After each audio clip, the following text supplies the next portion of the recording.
What's going on, guys? It's Raj here, and today we are going to be restoring this iPod Touch. This is a 4th generation iPod Touch, and it is a very rough shape. So without further ado, let's go ahead and get started. I'm going to go ahead and do a time lapse for this part so I can save you guys having to watch all of the disassembly.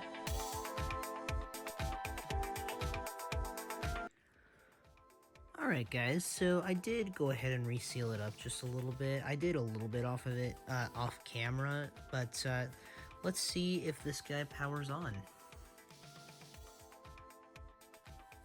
Okay, good sign so far. Looks like we do have a little bit of display thing going on there, but besides that, we're looking good.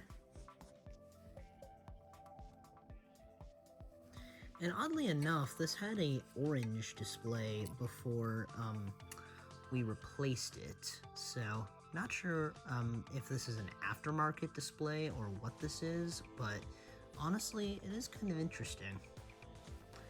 Oh, and look at that. Looks like we do have signs of life. So, that is wonderful to see there.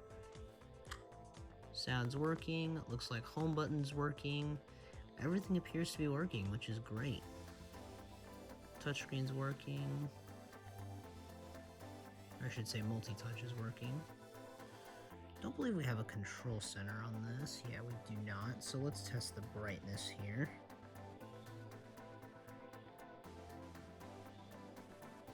So let's go back here. Yep, brightness slider appears to be working. Let's test the sound here.